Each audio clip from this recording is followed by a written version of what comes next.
Ramadan marhaba. Assalamualaikum warahmatullahi wabarakatuh. Alhamdulillah wassalatu wassalamu ala asrofil anbiya wa mursalin wa ala alihi wa sahbihi ajma'in. Amma ba'du. Yang kita hormati Bapak GM, Bapak Ibu manajer dan para pejabat PLN Sumbar serta para pegawai dan hadirin semua yang berbahagia. Kita mengucapkan puji syukur kehadirat Allah SWT dan juga kita ucapkan salawat salam kepada Nabi kita Muhammad Rasulullah SAW beserta keluarga dan juga sahabatnya. Bapak dan Ibu, kita pagi ini akan menyampaikan tausiah mengenai keseimbangan hidup atau bahasa Arabnya at-tawazun. At-tawazun ini artinya keseimbangan.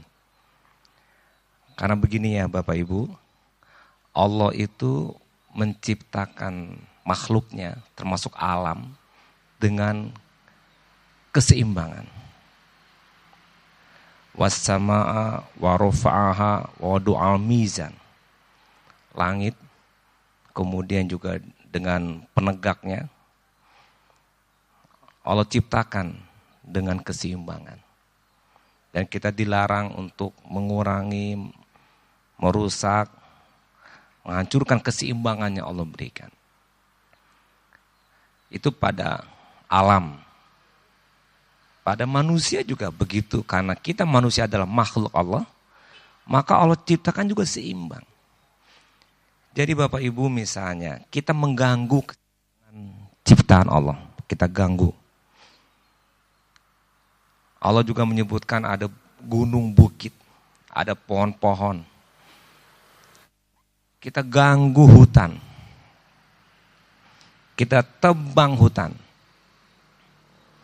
Berarti kita mengganggu keseimbangan alam yang telah Allah ciptakan.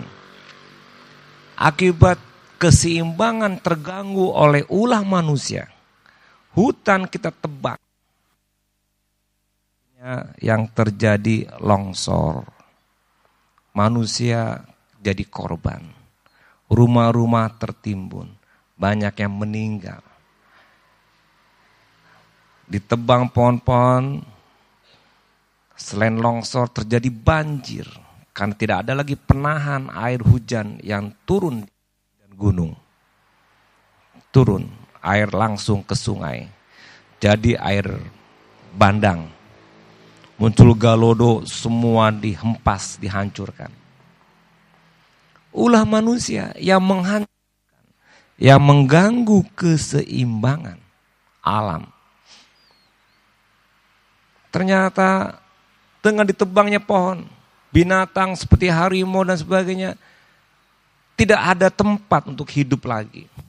Untuk makan pun terganggu. Akibatnya harimau turun ke rumah-rumah dimakan orang. Korban juga, ulah manusia. Banjir bandang, longsor terjadi. Kemudian binatang-binatang yang ada di hutan lambat laun mati. Karena dia hidupnya dari makanan, dari tumbuhan yang kita potong, yang kita babat, sehingga rusak keseimbangan alam. Itulah kemudian terganggunya keseimbangan. Bapak Ibu, hari ini kita mendengar adanya cuaca ekstrim. Kalau kita di sini di negara tropis, nggak jelas lagi kapan hujan, kapan panas. Bulannya, panasnya kemarau. Ketika nggak mestinya kemarau, hujan. Ketika hujan nggak tanggung-tanggung, lebat, selebat-lebatnya. Ketika panas, sepanas-panasnya. Nggak ada keseimbangan alam. Di negara 4 musim, yang mestinya tidak musim salju, musim salju sampai 2 meter tebalnya. Harusnya musim salju panas. Harusnya musim panas masih salju. Belum lagi cuaca ekstrim yang lainnya. Ini kenapa? Ulah manusia juga yang namanya pemanasan global. Pembakaran global. mungkin Bapak Ibu bisa pelajari, dibakar minyak-minyak sehingga merusak ozon, atmosfer. Diambil satu hari bisa 4 juta liter bensin atau minyak dibakar untuk kepentingan industri. Tentu di negara-negara maju yang lain pun lebih banyak dan banyak lagi. Berdampak. Rumah kaca berdampak. Ozon yang ada terganggu. Akibatnya cuaca ekstrim. Tidak ada dalam langit yang ada atmosfer yang bisa lagi sempurna melindungi bumi. Sehingga ketika panas-panas sekali, ketika hujan pun tidak bisa dicegah.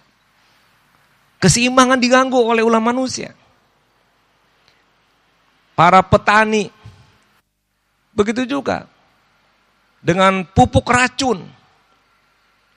Maunya racun pupuk untuk supaya hama bisa mati.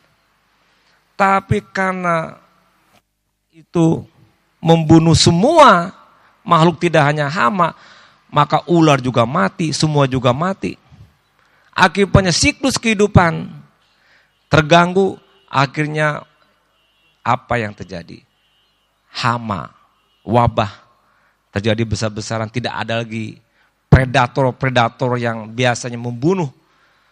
Penyakit seperti tikus dan sebagainya pun sudah mati ikut-ikutan dengan adanya membunuh oleh petani dengan racun. Makanya saya selalu mengingatkan pada petani untuk tidak menggunakan racun membunuh, biarkan dengan pupuk organik dan sebagainya yang sifatnya sesuai dengan alam, menyatu dengan alam dan menjaga keseimbangan alam.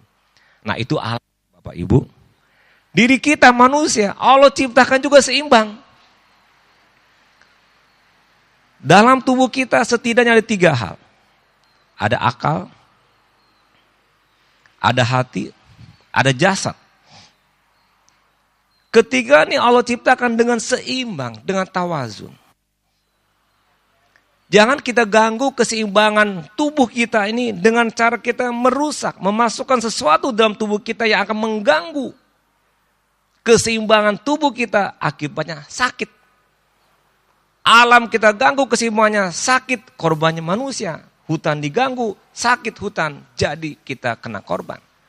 Alam pun kita ganggu, sakit juga alam, kita kena iklim tidak beraturan. Dan sebagainya. Kita juga demikian. Maka dalam Al-Quran disebutkan misalnya untuk makan saja. Nggak boleh makan babi, nggak boleh makan binatang liar, nggak boleh makan yang sudah mati dan sebagainya. Dilarang dalam Al-Quran. Untuk apa kita dilarang? Menjaga keseimbangan tubuh kita agar kita tetap sehat. Kenapa kok dilarang? Nah, kaji lain kita. Kita mengkaji lain lagi. Babi haram dan sebagainya. Pasti ilmiah dan ada sebabnya. Tapi yang jelas untuk menjaga keseimbangan. Oh, makan boleh, minum boleh. Tapi nggak boleh berlebihan. Kulu wasrobu wala tusrifu. Makan, minum, tapi nggak boleh berlebihan. Allah bilang begitu.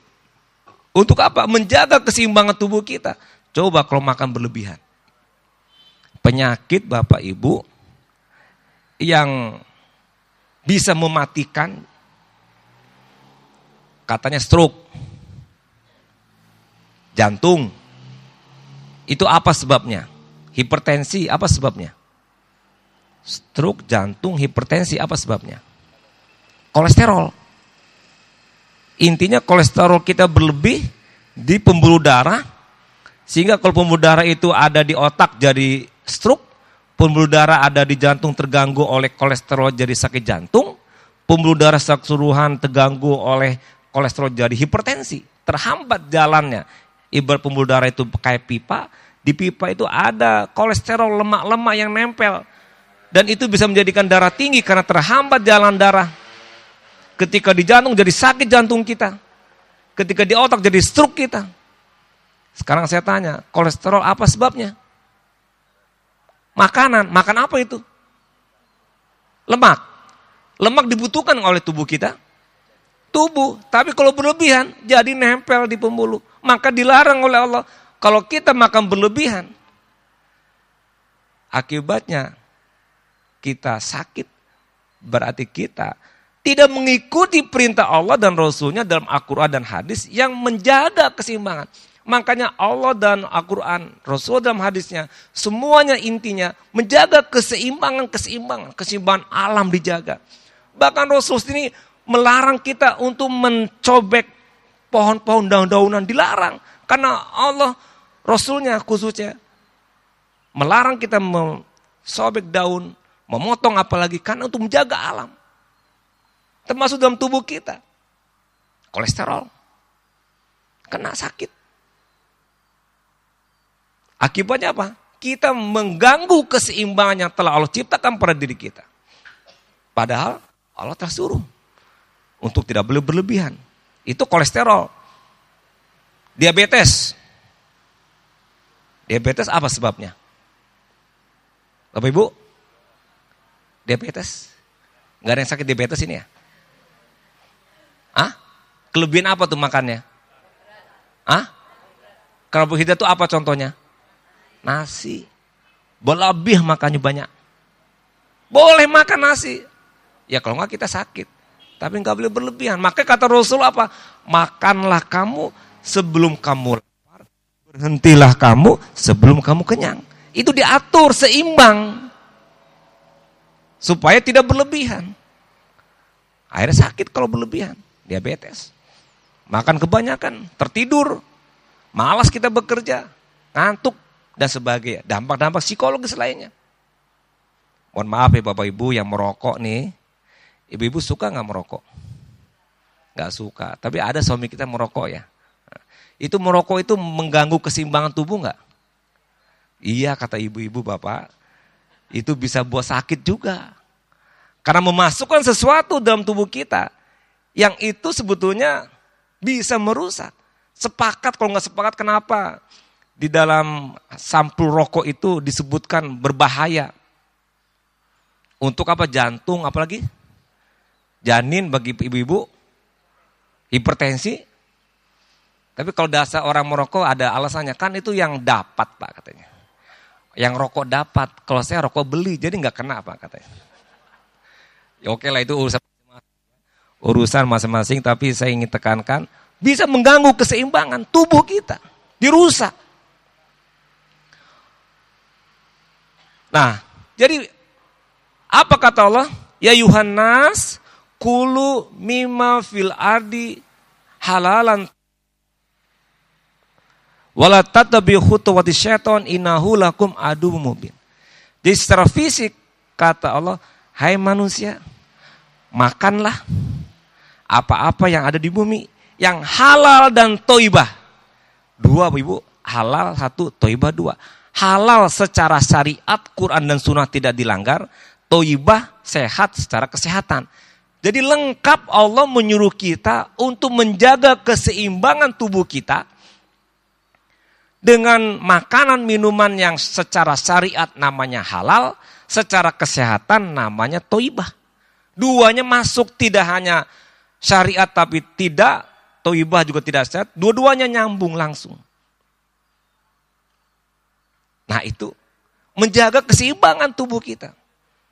Makanan, minuman, supaya sehat. Sehingga keseimbangan tubuh kita yang sehat itu membawa kita tentu bisa bekerja dengan baik, bisa optimal kita bekerja, bisa maksimal, bisa menghasilkan kinerja. Coba kalau sakit, tidur di rumah, bahkan bisa terbaring di rumah sakit. Wah, susahnya bukan main. Tidak bisa berpikir, bekerja apa lagi. Habis waktu kita, terbaring di rumah sakit tidak bermanfaat. Gara-gara kita sendiri Bapak Ibu. Nggak ada walaupun yang menyembuhkan nanti Allah. Tapi yang jelas sakit itu pasti ada sebab yang diawali oleh kita. Semangat betul bekerja, lupa makan. Akhirnya sakit. Kita terus sibuk-sibuk kerja sampai lupa istirahat, sakit. Allah dan Rasulnya menyuruh kita istirahat, apalagi istirahat di malam hari. Begadang. Nggak boleh tubuh kita begadang. Kata Allah, malam itu dipakai untuk tidur. Secara dianalisa, secara kesehatan, ternyata malam itulah memproduksi darah dan macam-macam. Yang membuat kita sehat jadinya besok kalau kita bangun, kalau tidur di malam hari. Ini begadang, merusak keseimbangan tubuh. Nah Bapak Ibu, itu secara fisik. Kita harus jaga. Nah, kebutuhan fisik kita, kebutuhan jasad kita, gizaul jasadi, yaitu makan dan minum yang halal dan thayyibah dan baik. Satu, mengenai jasad kita. Tapi Allah juga memberikan akal. Diberikan akal oleh Allah kepada kita. Kita gunakan supaya seimbang apa yang ada pada tubuh kita, tidak hanya jasad, tapi juga akal. Maka gizaul akli, kebutuhan akal adalah ilmu. Berilmu kita.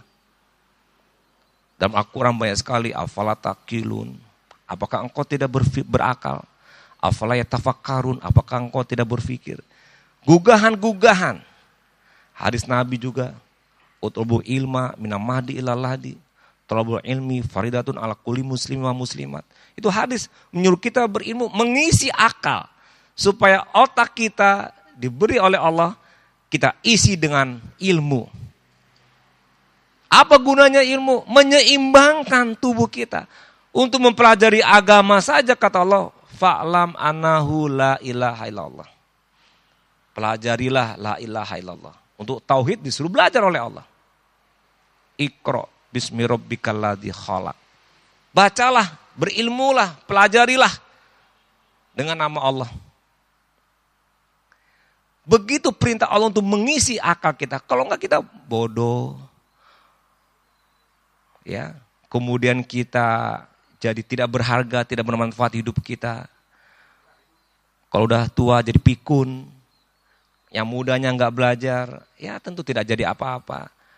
Karena dia tidak mengisi kebutuhan akal dia dengan ilmu.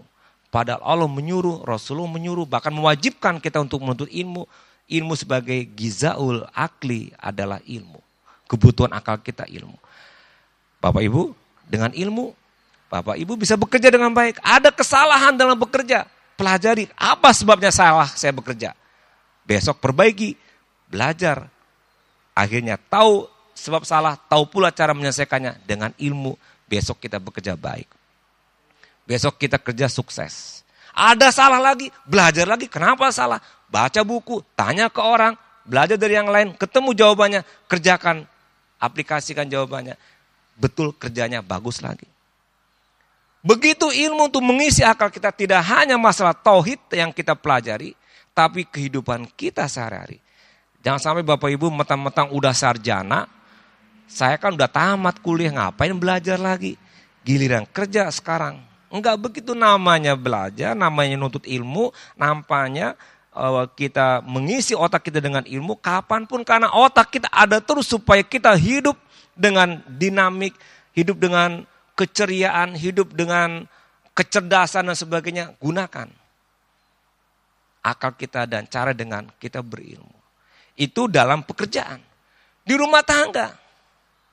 Bapak Ibu, saya banyak melihat bapak jadi seorang bapak, wanita jadi seorang ibu, tapi tidak dengan ilmu dia menjalankan keluarganya.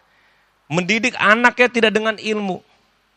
Akibatnya rumahnya berantakan, anaknya berantakan. Padahal Allah dan Rasulnya telah memberikan ilmu kepada kita bagaimana sebagai bapak, sebagai ibu. Itu akal. Jadi berilmu. Nah, yang ketiga, hati kita. Allah berikan juga hati kita untuk kita isi gizaul qalbi, gizaul ruhi, zikrullah. Ingat pada Allah, ketenangan. Ya, gizaul ruhi. Kebutuhan ruh adalah zikrullah. Jadi keseimbangan dalam diri kita enggak cukup, Bu. Bapak, ya, kita makan, minum, fisik kita kuat. Kita sudah berilmu, semakin kita memiliki kemampuan, kemahiran dengan ilmu dan fisik yang kuat. Hati enggak diisi, percuma. Rentan dia ada masalah down, frustasi dan sebagainya. Tidak tenang jiwanya. Alladzina amanu wa tatmainu qulubuhum bizikrillah. Ala bizikrillah tatmainul qulub waladina amanu wa amilus solihat tubalahum wa husnul ma'ab. Orang beriman dengan ingat pada Allah hatinya tenang. Ingatlah hanya dengan zikrullah hatinya tenang. Jadi bagaimana Bapak Ibu kebutuhan hati kita dengan zikrullah. baca subhanallah, alhamdulillah, Allahu akbar, la ilaha illallah, zikrullah. Alladzina yazkurunallaha qiyaman wa qu'udan wa 'ala junubihim wa yatafakkaruna fi khalqis samawati wal ardi rabbana ma khalaqta hadza batila subhanaka faqina azabana. Berdiri, duduk, berbaring, ingat Allah. Zikrullah, sehingga tenang jiwa kita. 24 jam. Kerja, bergaul seharian, capek. Mental kita berkurang, down. Rusuh, gelisah muncul karena kita manusia. Dicas, bagaimana cara ngecasnya? Berwudu, sholat, baca Quran, malam sholat malam, dan sebagainya, berzikir. Kembali penuh cas kita. Insya Allah hati kita tenang. Dengan demikian Bapak Ibu, keseimbangan hidup kita apabila fisik kita diisi dengan makan, minum yang halal dan thayyibah, dan otak kita kasih dengan ilmu, dan hati kita diisi dengan zikrullah dan ibadah, insya Allah ketenangan jiwa, kecerdasan dan kesehatan fisik akan membuat kita seimbang hidup dan sukses dunia akhirat. Terima kasih, mohon maaf. Assalamualaikum warahmatullahi wabarakatuh. Waalaikumsalam warahmatullahi wabarakatuh. Baik pemirsa yang ada di rumah serta ibu dan bapak yang kami cintai, seperti yang kita tahu bahwa menjaga keseimbangan hidup mulai dari mengisi fisik, ilmu dan juga hati kita, sekaligus akan juga menjaga seluruh lingkungan yang ada di sekitar kita serta alam semesta. Dan kami membuka 2 pertanyaan bagi bapak ibu yang ingin bertanya, yang nantinya akan langsung dijawab oleh bapak kita, Profesor Dr. Haji Irwan Praitno. Kami persilakan Pak. Baik Pak, Assalamualaikum warahmatullahi wabarakatuh. Waalaikumsalam warahmatullahi wabarakatuh. Saya langsung jawab pertanyaan Pak. Ya, silakan. Dengan keserakahan manusia tadi itu Pak. Jadi menurut pendapat Bapak sebagai pucuk pimpinan di Sumatera Barat ini, dengan adanya otonomi daerah ini, seluruh daerah akan membuat aturan sendiri-sendiri untuk menggali potensi daerah, sumber daya alam, untuk meningkatkan PAD-nya. Nah, dengan ini banyaknya berdampak ke lingkungan, kan begitu Pak? Ulah serakah manusia tadi. Nah, yang kami tanyakan, apa kiat-kiat Bapak supaya hal ini jangan terjadi? Dengan adanya otonomi daerah ini, maaf Pak, tanda kutip, apakah sistemnya salah atau gimana? Nah, mana tahu Pak, nanti seandainya lebih tinggi lagi jabatan menyeberang ke Senayan sana misalnya gitu. Apa kiat-kiat Bapak? Dan mungkin motivasi apa yang membuat orang ini membuat korupsi, suap ini, padahal mereka ini tahu dengan agama. Bukan kita tidak tahu. Sudah banyak mungkin pimpinan atau yang menjadi pejabat di daerah yang masuk dijerat KPK. Cuman itu yang saya tanyakan, kiat-kiat apa nanti yang Bapak bikin, dan kemudian motivasi apa orang ini berbuat seperti itu. Terima kasih Pak. Baik, terima kasih Bapak ya. Otonomi daerah itu satu kebijakan pemerintah yang dimunculkan setelah era reformasi, di mana pendekatan awal sentralisasi ke pusat sekarang menjadi desentralisasi, dan insya Allah ini menjadi lebih baik walaupun saat ini ada kurang-kurangnya, itu masih masa transisi. Adanya otonomi daerah, peranan bupati, wali kota, dan juga gubernur. Kemudian berkaitan dengan lingkungan hidup, kalau bicara undang-undang, apalagi perda-perda juga, semua peraturan, insya Allah semuanya ramah lingkungan dan tidak satu pun yang melanggar lingkungan hidup. Pasti itu, karena ini aturan, karena harus juga memberikan perhatian pada lingkungan hidup dan ini sudah merupakan isu dunia. Nah, yang jadi masalah implementasinya. Adanya illegal mining, illegal logging, illegal fishing, itu semuanya merusak lingkungan. Nah, oleh karena itu jawaban berikutnya, maka termasuk juga korupsi ataupun penyimpangan dan juga pelanggaran-pelanggaran, hanya satu caranya, yaitu penegakan hukum. Kalau penegakan hukumnya mantap, adil, proporsional, objektif, juga pendekatan profesional, tidak diskriminatif, betul-betul tegak hukum, insya Allah yang tadi sampaikan, terkenanya kepala daerah, terkenanya orang-orang yang kasus hukum dan melakukan ilegal dan sebagainya, tidak lagi ilegal kalau hukum tegak. Negara maju dikatakan maju, salah satu contohnya tegaknya hukum. Nabi Muhammad Rasulullah SAW di Madinah juga satu masyarakat yang beradab yang disebut dengan Madinah. Satu cirinya adalah tegaknya hukum di masyarakat Islam pada waktu itu. Bahkan Rasulullah menyebutkan, kalaupun Fatimah anaknya Muhammad mencuri, aku akan hukum dia. Itu berarti tidak diskriminatif, menegakkan hukum. Pelanggaran di jalan, kebersihan dan sebagainya, kita akan tertib hidup kita kalau hukum tegak. Nah, sekarang pertanyaannya tentu ada di Bapak jawabannya, apakah hukum kita tegak atau tidak. Mudah-mudahan harapan kita tentu hukum tegak dan kita bisa hidup selamat, damai, baik dunia akhirat. Terima kasih. Baik, kami persilakan untuk penanya kedua. Dari ibu-ibu belum ada nih dari tadi. Ayo ibu-ibu.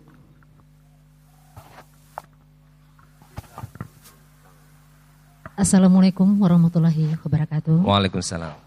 Baik Pak, terima kasih. Sesuai dengan tausiah Bapak tadi masalah keseimbangan alam Pak ya, dan ulah manusia. Dan juga kita lihat kan udah beberapa tahun ini Pak ya, gempa besar yang terjadi di Sumatera Barat. Jadi yang kami tanyakan Pak, mohon maaf bagaimana kiat Bapak untuk agama. Mungkin kita sudah semakin gencar ya Pak ya, tapi kita lihat kenyataannya seperti karaoke masih menjamur Pak. Kemudian esek-esek malam, mohon maaf Pak, masih sangat luar biasa. Jadi kami mohon maaf Pak, mungkin kiat-kiatnya seperti apa Pak? Terima kasih Pak.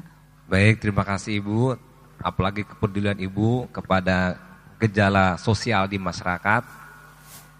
Pertanyaannya tadi, bagaimana cara mengatasinya? Jawabannya sederhana, tegakkan hukum. Perbuatan yang tadi disebut adalah salah secara hukum. Tegakkan hukum, insya Allah konsisten tegakkan dan berketerusan tegakkan, sehingga insya Allah tidak akan ada lagi. Sebagai contoh, ada di tepi laut tenda-tenda ceper, potong, babat, selesaikan. Oh, kita pergi muncul lagi, selesaikan lagi. Kenapa? Itu melanggar susila, norma dan sebagainya. Dan sudah banyak masyarakat yang protes dengan keadaan demikian. Bahkan mengatakan memalukan kita di sini. Masyarakat Minang yang ada bersani syara bersani kitabullah, tapi di satu sisi tetap ada kehidupan malam dan sebagainya. Insya Allah ini menjadikan ingatan buat kita. Kalau jawabannya penegakan hukum, tapi pencegahan dan sebagainya bisa dilakukan oleh para bupati dan wali kota dan jajarannya untuk bisa mengatasi persoalan tersebut.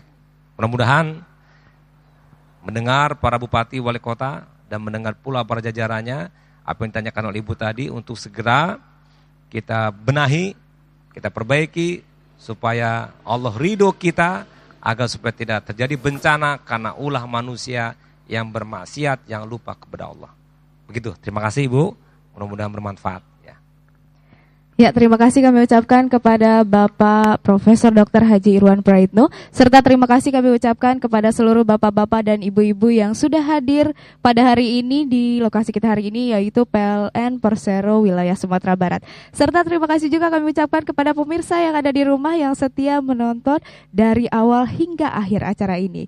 Dan juga semoga seluruh isi tausiah mengenai keseimbangan hidup yang telah disampaikan oleh Bapak kita itu bermanfaat bagi kita semua. Saya Amanda Faradita serta kru yang bertugas mohon undur diri. Wassalamualaikum warahmatullahi wabarakatuh. Selamat pagi dan sampai jumpa.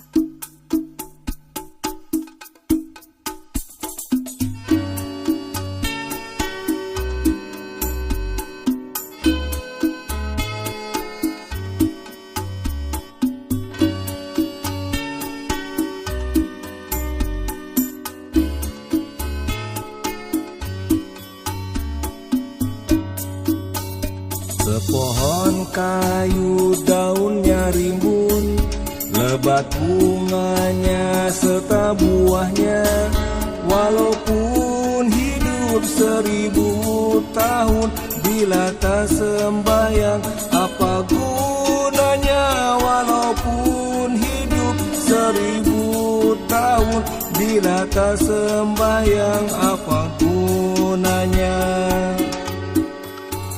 Kami bekerja sehari-hari untuk belanja rumah sendiri. Walaupun hidup 1000 tahun, bila tak sembahyang apa gunanya